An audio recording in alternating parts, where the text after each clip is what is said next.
八地太平君。ご指名をいただきました八地太平です。師匠より許可をいただきましたので、通告に従って一般質問をさせていただきます。まず、一般質問に先立ちまして、少しお話をさせていただきたいと思いますので、お時間を頂戴できればと思います。私は9月19日の補欠選挙から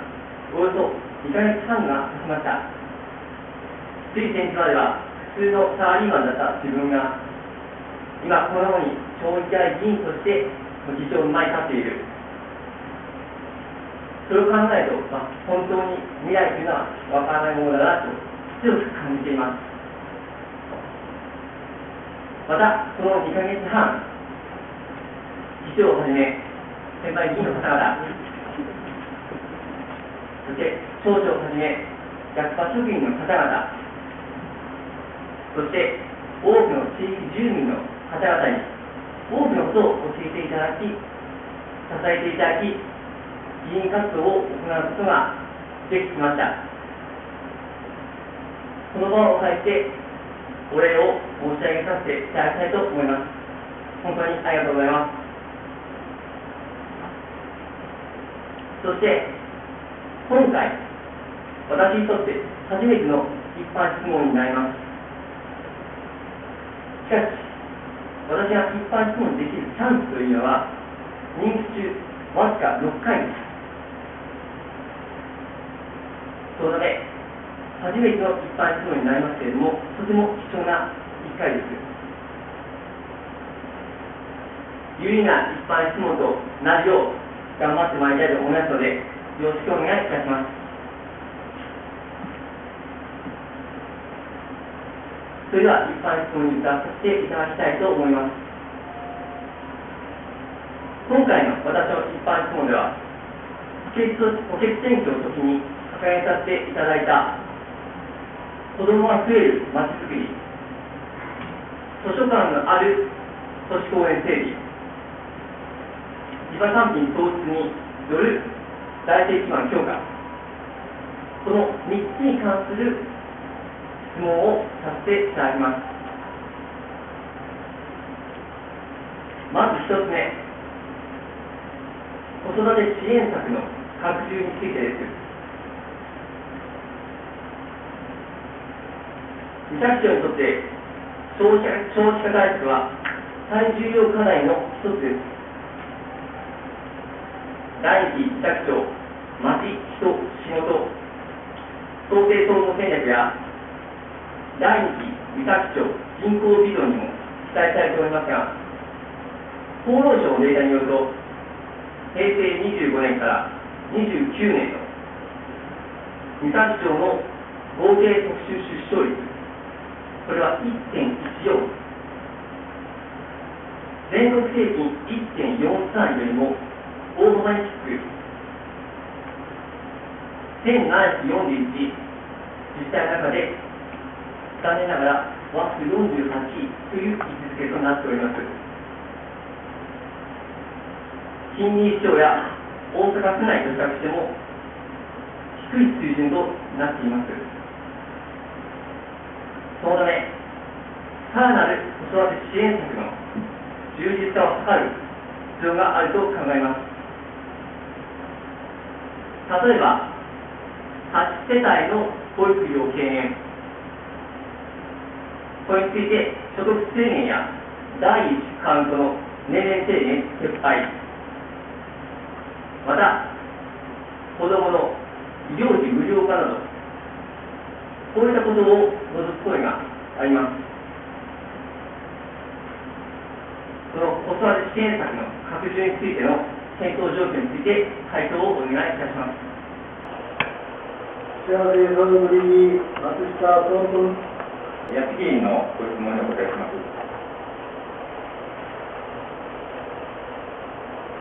本町の公立保育所では、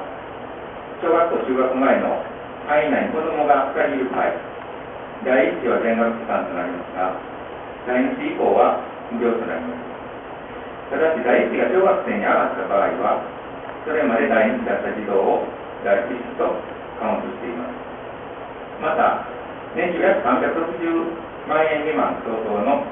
世帯の場合、第1子が18歳になるまでは、そのまま第1子としてカウントし、第2子以降は無料となります。このように収入に応じて、第1子、第2子、第3子のカウント方法が異なり、保護者の方々にとっては分かりづらい状況になります。確かに年収約360万円未満相当に関係なく、第1子が18歳までそのまま第1子としてカウントする方法は簡単かつ明瞭で、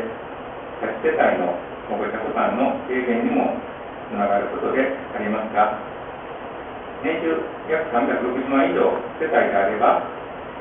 未就学児から第1子、第2子とカウントする方法を撤廃している市町は、近隣のリズム差の次男ではなく、また第2子課税世帯の保育料につきましては、多市町村では半額負担に対し本省ではすでに無償化している、など、多市町村と比較しても保育料の保護者負担の軽減については進んでいる状況にあります。さらに町財政にも影響してきますので、財政的に収入がどの程度減少するか精査する必要もあり、国や多市町村の動向を見ながら慎重に検討したいと思います。はい、ただいま答弁いただきました通り、確かにでは多子世帯の保育の軽減、そういうところに関しては、委託長は保証、ここは留置している部分はあったと思います。でも全国的に見たときには、やはりそこを実際に年齢とか、年収の制限撤廃という実施している自治体も数多くありますので、そこは町としても、実際前向きに検討していただければと思います。医療費の無料化についての回答をお願いいたします。松下理事。八木議員の質問をお答えします。子どもの医療費の無料化ですが、子どもの医療費の助成につきましては、令和元年6月末までは、助成対象者は中学3年生の年度末まででしたが、令和元年7月からは、満18歳年度末まで助成対象者を拡大しました。助成の内容ですが、各健康保険の自己負担額から一部自己負担額を除く医療費を助成します。なお、一部自己負担額は、1医療機関あたり入院・通院とも1日につき各500円、月2日最大1000円を限度としております。また、1ヶ月の間に複数の医療機関の窓口で支払った自己負担金の合計額が2000円を超えたときは、その超えた分だけ助成します。子ども医療費の無償化につきましては、子育て世帯の経済的負担軽減となり、子育て世帯の支援につながりますが、障害者医療やひとり親医療と他の公費負担医療制度とも関連するとか、医療費助成につきましては、近隣市町のいつも本庁と同様の大阪府の制度に基づいています。また、本庁では18歳到達年度末まで助成枠をすでに拡大しているほか、入院時の食事代助成も行っており、多市町村よりかなり進んだ医療費助成を行っています。医療費を無償化することは、財政的にもかなり大きな影響を受けるため、今すぐ無償化をすることは困難で、もうしばらく慎重に検討したいと思います。子どもの医療費の無料化についてですけれども、私知事から答弁いただきましたとおり、確かにそちらについても近隣の市町だけでなく、大阪府内では子どもの医療費の無料化、これを実施しているところはありません。しかし、全国的に多くの自治体でこれが積極的に実施している状況です。じゃあ、厚労省から発表されている乳幼児等にかかる医療費の援助についての調査、こちらによりますと、令和元年度、平成31年4月1日時点で、自治体により、これ対象年齢はいろいろ違ってはくるんですけれども、993の自治体で通院、入院ともに所得制限なしで医療費無料化を実施している状況です。また、平成30年度から令和元年度に、この間に子どもの医療費助成について何らかの拡充を図ったこの自治体が全部で244あります。しかもこれはあくまでも令和元年度時点のデータであるため、現在はさらに多くの自治体が子どもの医療費無料化を実施していると思われます。それと、厚労省が発表している人口減少社会に関する意識調査、こちらは平成27年10月、こちらで出産・子育ての負担・不安要因の1位というものは経済的負担となっています。確かに、知事がおっしゃる通り、来年確保というものは非常に大きな課題であり、決して簡単ではないというところは理解できますけれども、出産・子育ての負担・不安をできる限り取り除いてあげる、これが子育て支援としてはとても大事だと考えます。また、ご存知かとは思うんですけれども、何町の奇跡と言われて、子育て支援策の成功例として有名な岡山県の何町という町があります。こちら2005年に、合計特殊出生率、伊崎さんが 1.14 なんですけれども、この何町は2005年時点で 1.41 だったものが10年で2倍になって、令和元年度には全国トップクラスの 2.91、これを達成しています。で、これは若者定住支援であったりとか、就労支援、独自の子育て支援策、この施策を柱に、段階的に拡充を図っていき、また、子育て応援宣言、こういったものを庁として掲げて、子育てするなら何町で、こういったキャッチコピーで、庁内外に PR を行った結果と言われております。こういった成功例があるということは、確かに今、知事がおっしゃるとおり、確かに全国的にとてもこの少子化って難しい問題ではあるんですけれども、でも決して不可能というものではないと考えます。そうでも、伊崎町としても、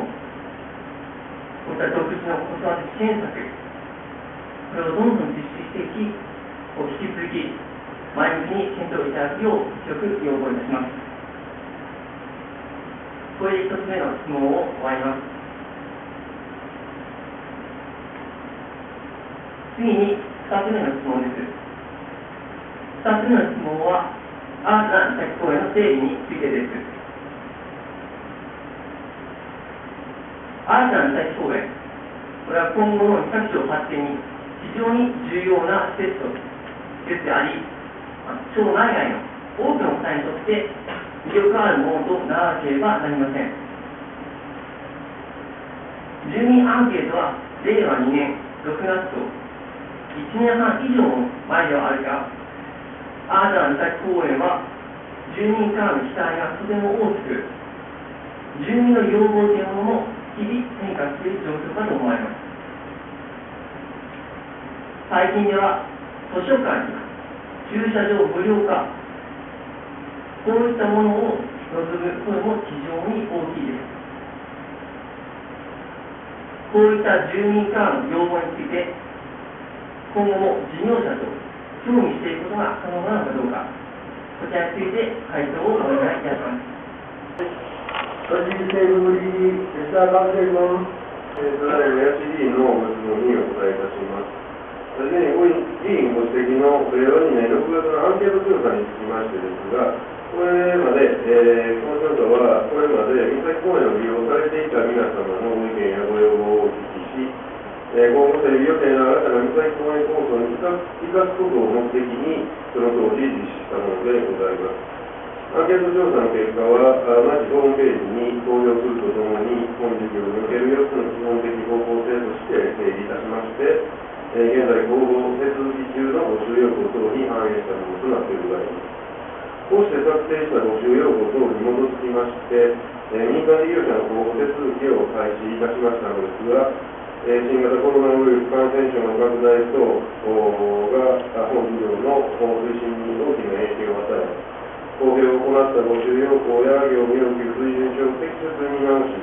現在民間事業者からの提案を受けるところまで来たところでございます。現在は速やかに優先交渉権者の決定ができるよう PFI 事業者選定審査委員会による審査手続きの実施に向けて、事務を進めているところでございまして、順次、優先交渉権者の決定と基本協定書の締結、その後に優先交渉権者と事業内容の確認を行った上で事業契約を締結できるよう、進めてまいりたいと考えているところでございます。一方で、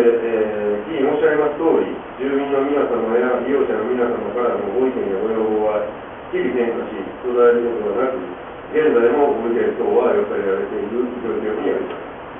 現在は事業者選定中でありますが、PFI 事業者選定委員会による優先交渉権者の選定手続きの後に、事業提案内容の確認を行いますので、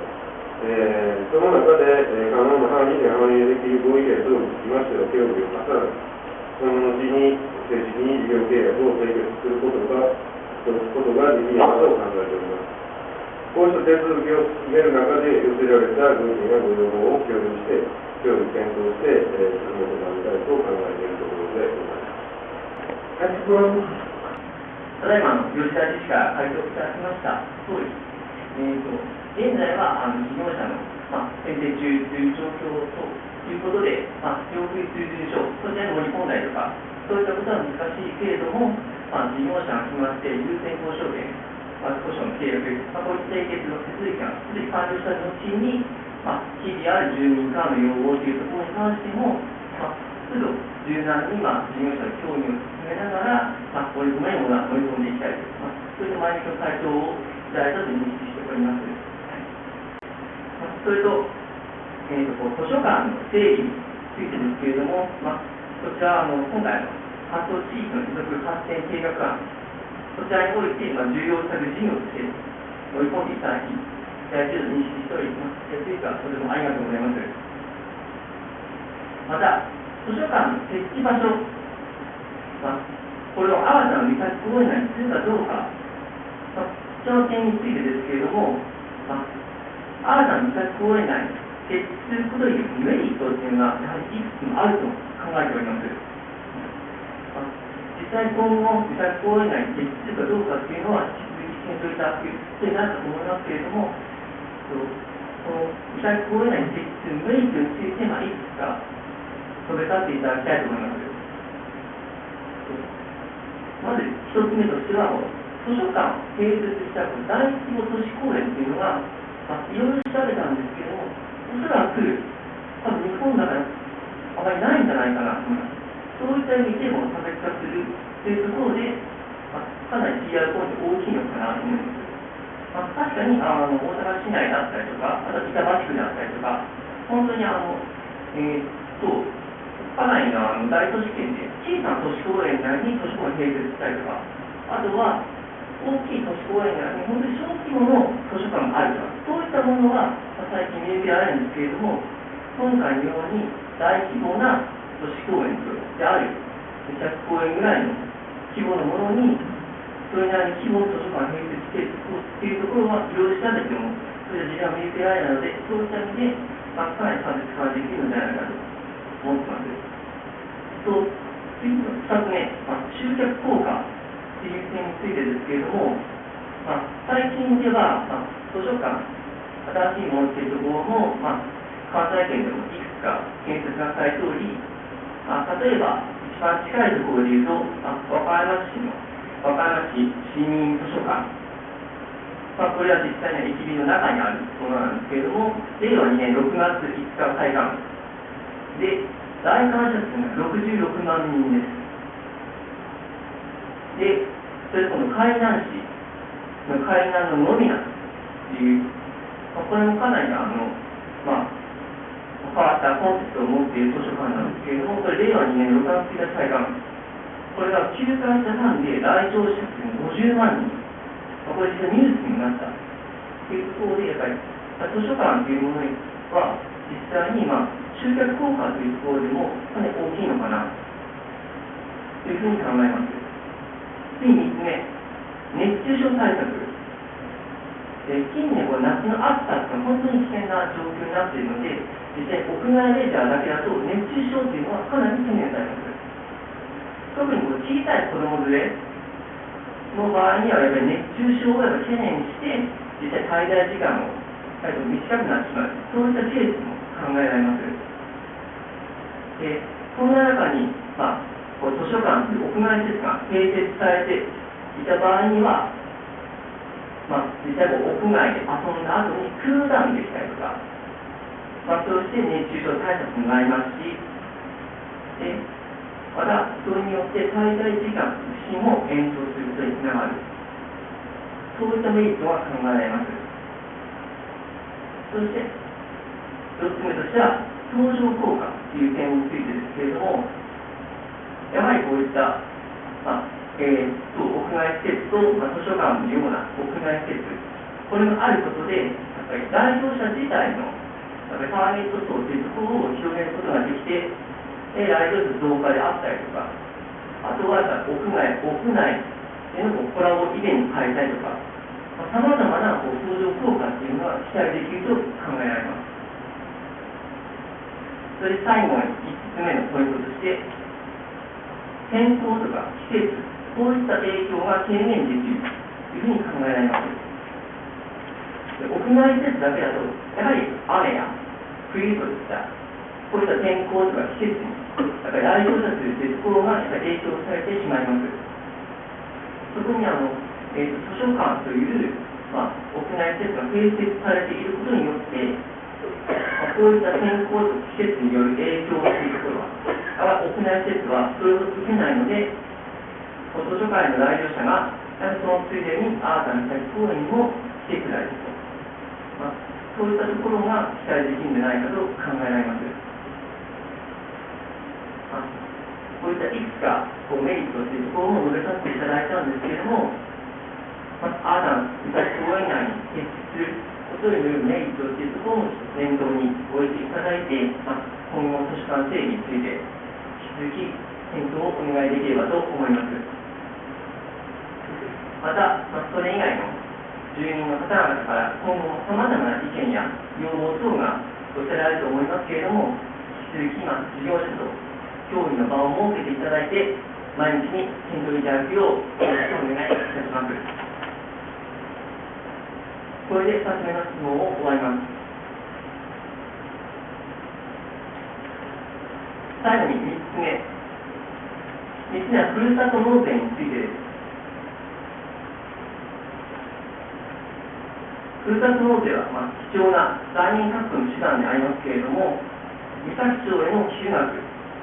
これは伸び悩んでいる状況かと思われます。総務省のデータによると、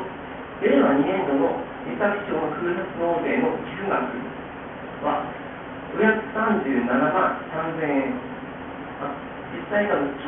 で集計する金額と多少の金額もあるかと思うんですけども、総務省のデータではこのようになっています。で、この金額っていうのは、1741自治体がある中で、そのと残念ながら1629位という位置づけです。また、平成31年のふるさと納税制度改正以前の、5年前、平成28年度、こちらと比較すると減額している状況となっていて、この増減額についても全自治体で計算したところ、1709位という、やはり伸び悩んでいるということを示す数値となっております。これに対して、例えばポータルサイト、かなりたくさんポータルサイトがあるんですけれども、こういったものの見直しであったりとか、定例金額の拡張とか、このような対策というのをどのように進められているのか、それと、こういった基準額とか、金額に関するところに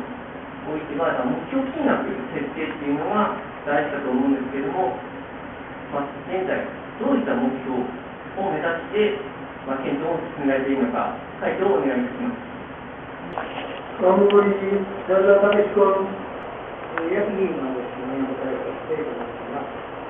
近年、ふるさと納税は各地方自治体にとって貴重な財源となっており、地域経済の振興に寄与するとともに、支持者にとっても地方の発展に貢献することができる貴重な機会のものとなっております。このふるさと納税は、この三崎町の住民にとって有意義なものにするためには、ふるさと納税の受け入れ金額を増やすことが重要であると認識しております。寄付金額を増やす方策については、議員の質問のとおり、ルールの範囲内における魅力的な返礼品の拡充や、ふるさと納税情報サイトを活用した魅力発信により実現していくことが必要であると考えております。はじめに、ポータルサイトの見直しにつきましては、